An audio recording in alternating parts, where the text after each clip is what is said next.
What up, YouTube? It's Rob Monty, and I just got done going over my notes from tonight's part one of WrestleMania 36, and basically this is my review of what went down. What went down. Yeah. So this is how we're gonna do it. Basically, from what I have here is about 10 matches that went down tonight. First off, let's start off what our ranking and rating system will be. Quite honestly, I find like the Wrestling Observer and other people's ratings kind of bullshit because they have so much bias. I'm thinking about doing this for a lot of others, but here's what I'm going to do for WrestleMania's rating. So each match will have star rating, which means overall how the match looked in your eyes, or looked in my eyes, and then we have a diamond rating, which means the match was superb, or have exceeded a star rating, which to me a diamond rating equals like 3 stars, basically. And then we have an impressive moment or important moment, and that will equal 1 star. So that's what we got for our rating system.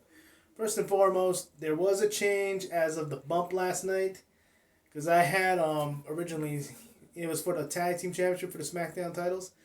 I had gone with the Usos winning it. Well, the match had changed to a triple threat ladder match for the SmackDown tag titles, which is now going to be Jimmy Uso or Jonathan Fatu versus John Morrison, John Hennigan versus Kofi Kingston for the championships. So let's begin. First match on the card, which was from the kickoff show. This is match 1 of the kickoff, which is Cesaro versus Drew Gulak. This was a very technical match in my opinion. Very, very technical. I think we saw a lot of counters and different submissions being brought out from Drew Gulak to counter everything Cesaro did technically. Tried to lock in one and it just wasn't happening. Also, Cesaro, in his own unfortunate words, he kept trying to attempt for the neutralizer, and that did not work the whole entire time while he was in this match, because he kept getting countered. I think Gulak had him figured out. But overall, when I look at it this way, the match went 5 to 6 minutes. What I liked was that Cesaro had a very, very brawling offensive, which was very cool to see in modern WWE, because I guess they don't brawl that much, but it was a basic brawl coming out of Cesaro. That was his best chance to beat Gulak. And then he finishes it off with an airplane spin inverted wise. So it almost looked like a reverse dead belly driver, but it was just the airplane spin. And what was impressive about it was he did it with no hands. That's kind of crazy, guys, right? Yeah. Alright, so the match rating, in my opinion, for Mania rating, match rating overall, because it's on the kickoff, I gave it a 3 star. But for a Mania rating, it's a 2.5 stars. Diamond, 0 diamonds in that one, because it was just a really short match. I feel like they could have gone longer. And there was one impressive moment, like I said, when Cesaro did that new finish with no hands. So, match overall, 3.5 star points. Actually, let's go with 3.5 raw points. Or, I don't know how I'm going to say it, but basically the score equals 3.5 as far as match rating goes. Then we had our first match of the card, first match of the night on the main card, was Kabuki Warriors, Asuka and Kairi Sane versus Alexa Bliss and Nikki Cross, or Bliss Cross. And basically, all 4 ladies that I noticed in this match are all sexy as hell. Kairi looked freaking beautiful. Asuka is just as hot as she's ever been. Oh my God, I think I'm having dreams and hot flashes every time I see Asuka nowadays. Alexa is definitely the goddess of WWE because of how beautiful she truly is. And Nikki, surprisingly, because Nikki would be the uglier one of the group, but you know what? She looked like a queen out there. I really glad to got to see something like that. All women at the beginning were all having fun with each other, which I know some people are going like, "What are you doing, playing around?" Well, to me, I felt like that showed a lot of personality and a lot of character, which I thought was funny. Throughout this whole match, they were doing that. They were having a lot of character. They were having fun with each other. And to me, that's how you do it. I mean, that's how you enjoy a match. It's just having fun. And it was really pretty and had a lot of personality to both teams. I really enjoyed it. All right, and as far as the action goes, back and forth action.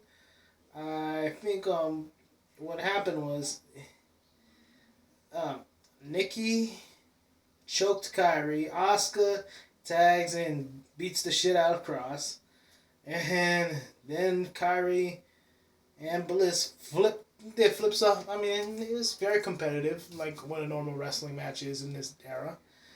And then Nikki Cross did a crossbody after all the flying topes, I guess.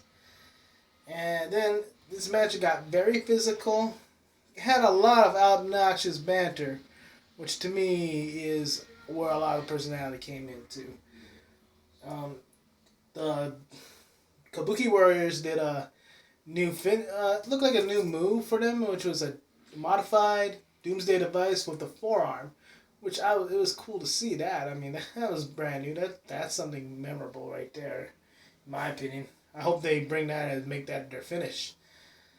And then both Bliss and Kyrie hit their finishers on Asuka and Nikki Cross, while each one of them was pinning each other. So when Nikki was pinning Asuka, Kyrie dropped the elbow. When Asuka was pinning Nikki, Alexa did the Twisted Bliss, which, as you guys can see, this is basically a moment of one-upmanship. So, at the end, Bliss hits the Twisted Bliss on Kyrie, which, by the way, I feel like that's the best way to end this match because I don't think Asuka would lose this match. I think Kyrie would lose this match in the way she's the one that was going to get pinned or submitted. So we got ourselves some new women tag team champions in Nikki Cross and Alexa Bliss. And I'm not upset about this. Even if I'm a fan of the Kabuki Warriors, I'm not upset with it because Asuka was the one that got beat, for one, and two, all four women were sexy as hell. That might be coming kind of deep down from my actual feelings for all of them or the hard on I got, but that's because the blood was going down somewhere else instead of my brain at that point. So the match overall, 3.5 stars. No diamond. It wasn't a diamond match. I wouldn't consider that one a diamond match at all.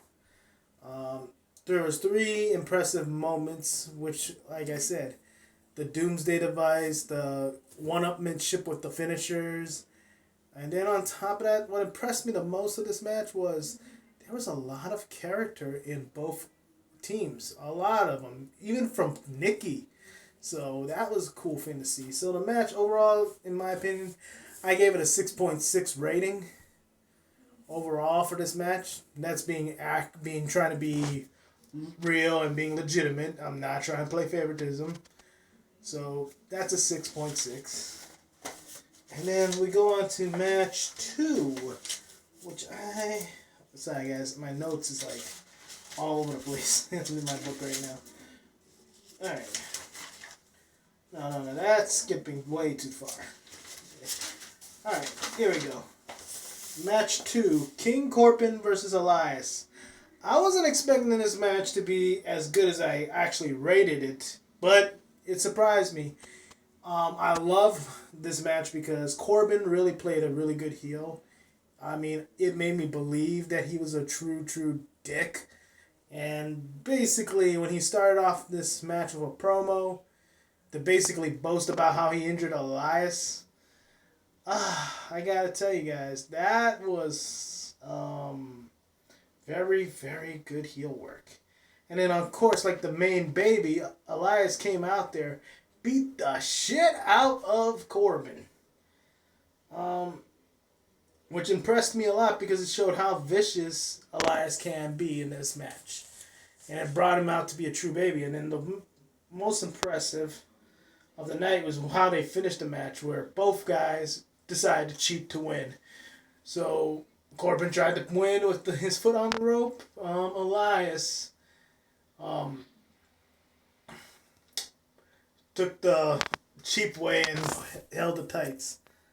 Another thing that really I like about this match, it gave me a classic Attitude Era wrestling match feel because the two guys were beating the shit out of each other like a real brawl, much like how you would get with Austin and Rock. It wasn't like, oh, I'm going to grab you by the neck and punch you, and you're going to punch with me. No, it wasn't none of that. These guys were actually smacking each other around. They were being brutal. They hit their finishes. It wasn't wasted at all for a brawl match, and I feel like that was a good match there. So, match overall star rating is 3.5. It had a diamond just because of the fact that it gave me a classic feel. Like I felt like I was back in the Attitude Era watching Austin and Rock smack each other around, like I said. 3 impressive moments, which was the fact that Corbin played a very good heel. Really good heel, and Elias showed some tenacity that was unbelievable. And then on top of that, the way they finished the match, it was very creative, very smart, and very awesome, you know. I know some people are going to complain because it was a roll-up, but it's the type of roll-up that Elias won. You had one guy trying to cheat using the rope, the other one decides to grab the tights while in the roll-up. So the match overall gets from my opinion, because I'm just giving you guys my opinion, it's an 8.5. 8.5, 9.5 area because of the fact of how I felt about the match sentimentally. Actual rating, I'll give it a 7. And then match 3, the Raw Women's Championship. Becky Lynch versus Shayna Baszler. Not too impressed by this match. I'm not really that impressed, but much like this one, it has 3 impressive moments. Which, Shayna hit that double arm guillotine cutter, which was pretty cool. Becky hit a rock bottom or Uranagi slam on the apron. And then I think the viciousness that Shayna did, and then got beat by Becky because Becky survived. That was an impressive feat too. So the match itself is a 3-star, gets 0 diamonds, and had 3 impressive moments, so it's a 6. And then match 4, Daniel Bryan versus Sami Zayn, IC Championship. You guys might not, I don't know. To me, the match was kind of 2-star because it was mostly entertainment, because Sammy was playing chicken shit during the whole match, but he was playing chicken, so it was character-wise. That impressed me a lot in that match. Daniel was willing to go and beat the hell out of Sammy. I think that impressed me. Like Daniel Bryan getting really nasty, vicious, like the angry dragon that he used to be, was a very good feature. I mean, and you know, Daniel Bryan gets a lot of good spots. I mean, you know, you guys watch him. He has big time matches every time he's out there now. Having this match with Sammy was a little bit different. So, that was kind of cool to see. It made me feel sorry for Sammy, for crying out loud. Basically, I felt sorry for Sammy because he was getting his ass handed to him, but he was crafty and used that against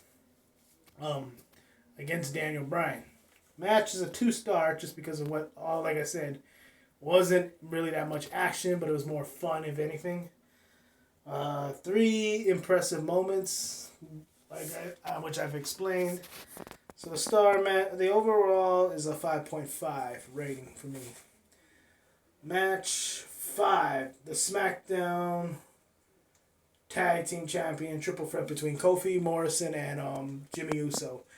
I felt like this match was the show stealer right here. I had to give it a 14-star rating for my actual opinion. 14. That's how high it was. Mainly because it was three diamonds. I think this is one of the best matches that I've seen Morrison win at a WrestleMania. It is one of the better matches that Kofi ever had, and I think Jimmy also had. When I look at all three of these guys, they complemented each other very, very well. Um, Impressive. There were six impressive moments in my opinion. Like one, it was the back and forth going of the finishers in the beginning between Morrison and Kofi, and then you had Kofi and there were just so many. I can't really go over them all because I felt like these guys did everything and anything. I think the only thing they didn't do was throw in the kitchen sink.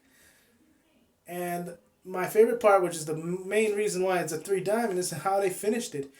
All three guys. This is the first time I've ever seen a ladder match, guys, where all three guys grabbed the damn prize off the freaking cable and then started fighting over it on the top of the ladder. And the best part about it is, if you're a fan, if you're rooting for Usos or New Day, you don't go home unsatisfied because the two of them basically helped Morrison win, but then they're beating each other up. It was funny. It was funny because Morrison, let me tell you this, even though he had the titles, did he really look like a winner? Because he looked like he took a big bump off that ladder, holding on to those championships for dear life. Did he look like a winner? I don't know. So my actual rating is a 9. That's actually pretty high. So a 9 out of a 1 to 10 scale. But I gave it, for my actual opinion, a 14-star. Where does that rate with previous ladder matches? Well, if Shawn and Razor is 18 stars, or an 18 for me,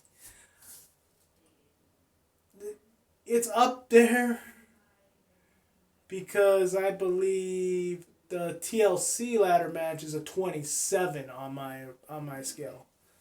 So it's actually one of the better ladder matches in Mania history. And that does not include the Money in the Banks. Alright. Now going on to match 6. Which I didn't really pay too much attention to, because I kind of had a feeling that I already know what was going on. So it was Seth Rollins versus Kevin Owens. It was a typical Seth Rollins, Kevin Owens match. I wasn't really that entertained, but I had to give it a rating somehow. And I think the one thing that made it memorable for me was the fact that Rollins used a bell. When was the last time you guys seen a ring bell being used as a weapon? That's what made one thing memorable. 2, match ends because Rollins got himself disqualified. Kevin Owens decides to restart it, make it a no-holds-barred match, basically. And then, I gotta say, this was probably one of the better matches that I've seen Kevin Owens go up against Seth Rollins or anybody at WrestleMania. So, I'll give it a 5-star rating. 0 diamonds. Wasn't that great for me, personally. 3 impressive moments. And the match overall, it was just my actual opinion and the actual rating I'm giving it, and that's an 8.5. Then match 7, R-Truth versus Gronk versus Mojo. I'm leaving it question mark right now because I feel like that 24/7 championship is going to get defended again tomorrow night. So we're going to continue on that on tomorrow's review.